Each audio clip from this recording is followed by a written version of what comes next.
India news के digital platform पे आपका स्वागत है। मैं हूं सिद्धार्थ प्रताप सिंह। उत्तर प्रदेश में विधानसभा चुनाव में लगभग एक साल का समय बचा हुआ है। सभी पार्टियां अपनी तैयारी में जुट गई हैं, चाहे भाजपा हो वो भी पूरी तरीके से अपनी तैयारियों में जुटी है। लगातार बैठकों का दौर जारी है। लगातार कहीं ना कहीं चाहे बूथ स्तर को लेकर भी बूथ स्तर पर भी कार्यकर्ताओं को लगातार एक्टिव किया जा रहा है। समाजवादी पार्टी लगातार पीडीए के नारे के साथ तैयारी में जुटी हुई है। समाजवादी पार्टी लगातार ये कोशिश कर रही है कि जो बसपा का कोर वोटर है वो उसके साथ रहे। जिस तरीके से 2024 के लोकसभा चुनाव में वो कहीं ना कहीं समाजवादी पार्टी के पाले में था। बहुजन समाज पार्टी की बात कर लें तो बहुजन समाज पार्टी के मुखिया ने पिछले दिनों 8 अक्टूबर को एक बड़ी रैली को संबोधित किया और ये कोशिश किया कि जो बहुजन समाज पार्टी का कोर वोटर है वो उसके साथ आ जाए। और 2007 में बहुजन समाज पार्टी ने जिस तरीके से बम्पर जीत की थी और पूर्ण बहुमत की सरकार बनाई थी, बहुजन समाज पार्टी के मुखिया ने 8 अक्टूबर को एक बड़ी रैली संबोधित किया और उन्होंने मंच से कहा कि वो पार्टी के जो कार्यकर्ता हैं उनको ये विश्वास दिलाया, अपने कार्यकर्ताओं को विश्वास दिलाया और ये कहा कि बहुजन समाज पार्टी की मुखिया पूरी मेहनत करेंगे और ये कोशिश करेंगे कि 2027 में वो अकेले सरकार बनाए। बहुजन समाज पार्टी लगातार इसको लेकर प्रयासरत दिख रही है। बहुजन समाज पार्टी की मुखिया लगातार बैठकें कर रही हैं। लखनऊ से दिल्ली तक लगातार बैठकों का दौर जारी है। बहुजन समाज पार्टी की मुखिया ने जब रैली की थी तो मंच पर अलग अलग जिम्मेदारी दी थी। विश्वनाथ पाल को अलग जिम्मेदारी दी गई थी, रामजी गौतम को अलग जिम्मेदारी दी गई थी, आकाश आनंद को अलग जिम्मेदारी दी गई थी। विश्वनाथ पाल जो ओबीसी बिरादरी से आते हैं उन्हें ओबीसी समाज के लोगों को अपने साथ जोड़ने की जिम्मेदारी दी गई थी। 8 अक्टूबर के बाद लगातार वो जिलों के दौरे कर रहे हैं, लगातार वो लोगों को अपने साथ जोड़ने का प्रयास कर रहे हैं। वो ये कोशिश कर रहे हैं कि लगातार जो ओबीसी समाज के लोग हैं वो उनके पाले में आ जाएं। और समाजवादी पार्टी भी लगातार ये कोशिश कर रही है कि जो ओबीसी समाज है वो समाजवादी पार्टी के साथ रहे। पिछले दिनों वो मेरठ के दौरे पर रहे, उसके पहले बदायूं के दौरे पर रहे और आज वो कौशाम्बी के दौरे पर हैं। कौशाम्बी दौरे के दौरान कई ऐसी छोटी छोटी पार्टियां थी जिन्होंने अपना विलय उनके साथ कर दिया। प्रबुद्ध समाज पार्टी के राष्ट्रीय अध्यक्ष प्रतीक मौर्य ने अपनी पार्टी का विलय बहुजन समाज पार्टी में कर दिया और करीब 15 से ज़्यादा जो उसके पार्टी के नेता थे उन्होंने बहुजन समाज पार्टी ज्वाइन कर ली। उसमें कांग्रेस के नेता हैं, कई समाजवादी पार्टी के नेता हैं, कई मौजूदा समय में जिला पंचायत सदस्य हैं। और आपको बता दें कि कई ऐसे नेता हैं जो मौजूदा समय में विभिन्न पार्टियों में पद पर हैं और कई ऐसे नेता हैं जो पंचायत में प्रधान के पद पर कार्यरत हैं। कई ऐसे नेता हैं जो जिला पंचायत सदस्य हैं। तो बहुजन समाज पार्टी को उन्होंने ज्वाइन किया और इससे कहीं ना कहीं इससे बहुजन समाज पार्टी को मजबूती मिलेगी। आज पत्रकारों से मुखातिब होते समय बहुजन समाज पार्टी के प्रदेश अध्यक्ष विश्वनाथ पाल ने अखिलेश यादव को जमकर घेरा। उन्होंने सवाल उठाया। उन्होंने कहा कि अखिलेश यादव जिस पीडीए की बात करते हैं वो उनका पीडीए परिवार डेवलपमेंट अथॉरिटी है। उन्होंने कहा कि अखिलेश यादव कभी ये नहीं चाहते कि पीडीए मजबूत हो, वो कभी ये नहीं चाहते कि ओबीसी मजबूत हो। उन्होंने अदर ओबीसी को लेकर कुछ नहीं किया और वो लगातार सवाल उठाते रहे। उन्होंने कहा कि बहुजन समाज पार्टी के जो मुखिया हैं ये बताएं, वो लगातार ये कहते हैं कि वो ओबीसी और एससी समाज के लिए सोचते हैं और वो काम करते हैं। उन्होंने कहा कि अखिलेश यादव पूरी तरीके से दलित विरोधी हैं। उन्होंने इस तरीके के आरोप लगाए। उन्होंने कहा कि कई उदाहरण दिए। उन्होंने कहा कि ये बताएं कि जो महापुरुषों के नाम जिलों के नाम थे तो उनके नाम क्यों बदल दिए गए। अखिलेश यादव से ये सवाल किया। उन्होंने पत्रकारों से मुखातिब होते हुए ये सवाल पूछा। कहा कि जिस तरीके से अमेठी का नाम बदल दिया गया, छत्रपति साहू जी महाराज नगर था उसका नाम क्यों बदल दिया गया, उसका नाम अमेठी क्यों रख दिया गया। संत कबीर नगर की बात की, संत कबीर नगर का नाम उन्होंने क्यों बदल दिया, गौतम बुद्ध नगर, और लगातार वो जिलों के उदाहरण देते। उन्होंने कहा कि आरक्षण के बिल को उन्होंने प्रतियों को क्यों फाड़ा था लोकसभा में।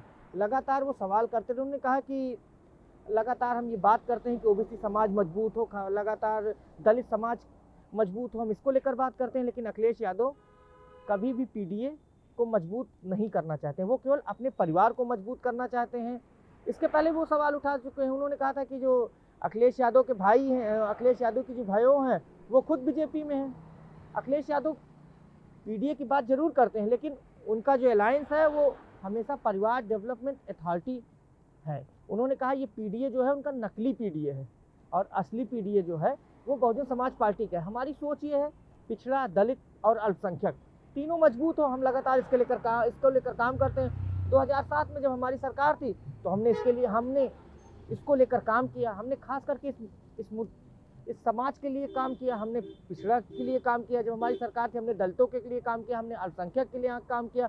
हम लगातार ये चाहते थे कि ज़्यादा से ज़्यादा जो पिछड़े और दलित लोग हैं उनको आगे बढ़ाया जाए। लेकिन जब समाजवादी पार्टी की सरकार बनती है तो हमेशा वो पिछड़ा और दलित विरोधी हैं और वो हमेशा अपने परिवार के हित को लेकर सोचते हैं।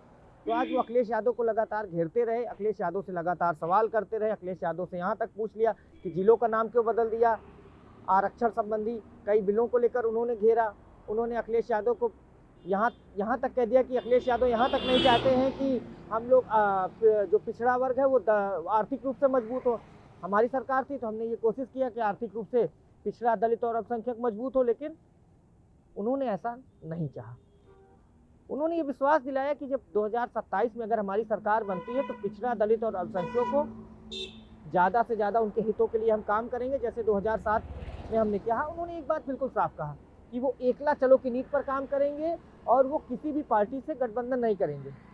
उन्होंने यहाँ तक कहा कि लगातार, चाहे कांग्रेस की बात की, उन्होंने कांग्रेस को भी घेरा, कांग्रेस से भी सवाल किया कि जब वो सत्ता में थी तो उन्होंने दलित और पिछड़ों के लिए क्या किया। केवल ये बताने का प्रयास किया कि जब बहुजन समाज पार्टी की सरकार बनेगी तभी दलित और अल्पसंख्यकों का हित हो सकता है।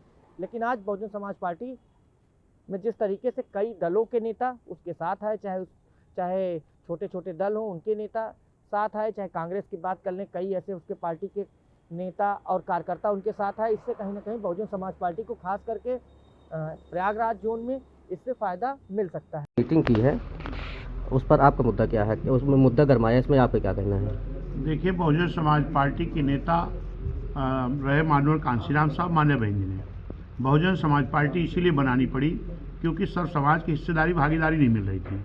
और जब बहुजन समाज पार्टी माननीय मसीहा कांशीराम साहब बहन जी ने बनाया तो सर्व समाज के नारा दिया, जिसकी इतनी संख्या वाली उसकी उससे इतना दी।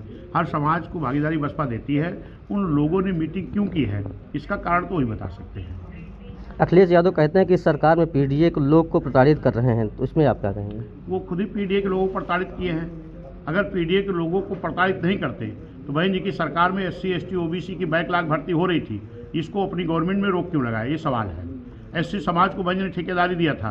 अगर पीडीए का विकास चाहते तो उनकी ठेकेदारी का आरक्षण खत्म नहीं करते। अगर वो पीडीए का विकास चाहते तो जो अधिकारियों को प्रमोट किया गया तो उनको डिमोशन नहीं करते। अगर पीडीए का विकास चाहते तो जो बहन जी लोकसभा में बिल लाई थी प्रमोशन आरक्षण का बिल नहीं फड़वाते। अगर वो पीडीए का विकास चाहते तो पीडीए में जन्य संत गुरु महापुरुषों के नाम से बने जिलों को नहीं खत्म करते। जैसे भीमनगर खत्म करके संभल किया और नाम बाबा साहब का लेते हैं। जैसे माननीय कांशीराम साहब नगर बदलकर कासगंज किया। जैसे छत्रपति साहू जी महाराज नगर बदलकर अमेठी किया। संत रविदास नगर, संत कबीर नगर, गौतम बुद्ध नगर, तमाम नाम उन्होंने बदला है। इससे साफ होता है कि उनका नारा है, लेकिन पीडीए के खिलाफ हमेशा माननीय अखिलेश यादव जी थे। अखिलेश यादव कहते हैं कि पीडीए यानी पिछड़ा, दलित, अल्पसंख्यक समाजवादी के साथ है, तो इस पर आपका क्या कहेंगे? क्यों रहेगा? अभी तो हमने गिनती कराई। अगर वो पिछड़े, दलित और संख्यक के साथ अन्याय करते हैं तो समाज उनके साथ नहीं रहेगा।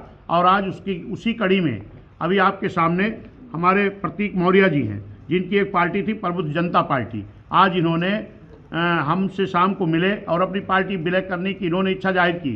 तो हमने तुरंत माननीय बहन जी से बात करके बहन जी का निर्देशों पर आज इनकी पार्टी बहुजन समाज पार्टी में इन्होंने विलय किया है। इसका ये जीता जागता उदाहरण है कि अगर कौशाम्बी जनपद में जो प्रतीक मौर्य जी ने प्रबुद्ध जनता पार्टी बनाई थी, इन्होंने विलय किया है, इसका मतलब कि पिछड़ा बहुजन समाज पार्टी की तरफ पूरी तरह आशा भरी निगाहों से देख रहा है। इनके साथ में आज यहाँ तमाम शाक, सैनी, पाल, मौर्य, तमाम लोगों ने, वर्मा, इन्होंने ज्वाइन किया। और इधर पूर्व में प्रत्याशी रहे कांग्रेस के हमारे अनिल अग्निहोत्री जी ने, इन्होंने भी ज्वाइन किया। आज पूरे उत्तर प्रदेश की जो आम जनता है वो एक चीज़ देख रही है कि 7 से 12 तक माननीय बहन जी की सरकार को देखा है, 12 से 17 तक समाजवादी को देखा है, 17 से अब तक भाजपा को देखा है। आम जनता को अगर सर्व समाज का विकास दिखाई पड़ रहा है तो 7 से 12 की सरकार में, चाहे वो नौजवानों को रोजगार का मामला रहा हो, चाहे किसानों को उनकी आय का मामला रहा हो, चाहे छात्रों की शिक्षा का मामला रहा हो, चाहे व्यापारियों का मामला रहा हो। आज हर वर्ग के लोग, हर तबके के लोग, हर समाज के लोग आने वाले 27 में 2007 के तर्ज पर 2007 में बिना किसी दल के गठबंधन के एक जनता का गठबंधन तैयार करके बहुजन समाज पार्टी के कार्यकर्ताओं ने मेहनत करके माननीय बहन जी की गाइडलाइन में 2007 में पूर्ण बहुमत की सरकार इस देश के बड़े प्रदेश में हम लोग बनाए थे। फिर उसी तर्ज पर 2027 में माननीय बहन जी की गाइडलाइन में, माननीय बहन जी की देखरेख में हमारा हर कार्यकर्ता, बूथ से लेकर के प्रदेश तक का कार्यकर्ता या बिना पद का जो बहुजन समाज का चाहने वाला व्यक्ति है, वो एक जनता का गठबंधन बूथ वाइज तैयार करके 2007 में बिना किसी दल के गठबंधन के जनता का गठबंधन तैयार करके अपनी सरकार बनाने का काम करेगा, सब समाज का विकास करने का काम करेगा। बीजेपी सरकार 69,000 भर्ती जो शिक्षक भर्ती आए थे उसकी केस जो वाली डेट जानबूझकर टाल रही है, इस पर क्या कहेंगे? नहीं, वो तो वही थोड़ी मामला है। अभी आपने देखा था तमाम बच्चे हमारे जो प्राथमिक शिक्षा की भर्ती के लिए 5 साल से जगह नहीं निकली, आपके प्रयागराज में धरना दे रहे थे। 69,000 की भर्ती वाले में अभी लेखपाल की भर्ती, उसमें किस तरीके से घोटाला किया जा रहा है, तमाम इस तरह से अन्याय हो रहा है। और यहाँ तक कि तमाम जगह तो निकलती है, हमारे बच्चे फार्म भी भरते हैं, लेकिन जब परीक्षा देने जाते हैं तो फ़ोन करते हैं, पापा जी पर्चा तो लीक हो गया। वो बच्चे कितना दुखी होते हैं, उस परिवार के लोग कितना दुखी होते हैं, चाहे वो हमारे ब्राह्मण समाज के लोग हों, चाहे क्षत्रिय समाज के लोग हों, वैश्य समाज के लोग हों, मुस्लिम समाज के लोग हों, पिछड़े समाज के लोग हों, SC समाज के हों। इस गवर्नमेंट में जितनी भी इनकी जगह निकली, हमारे बच्चों ने फार्म भरा, अगर परीक्षा देने गए तो गेट तक पहुंचते पहुंचते पर्चा लीक हो गया। इससे आम जनता की मायूसी इस सरकार से है। इस सरकार में लोगों को न्याय नहीं मिल पा रहा, इसलिए लोग आने वाले समय में बहुजन समाज पार्टी की सरकार बनाएंगे, माननीय बहन जी को मुख्यमंत्री बनाने का काम करेंगे।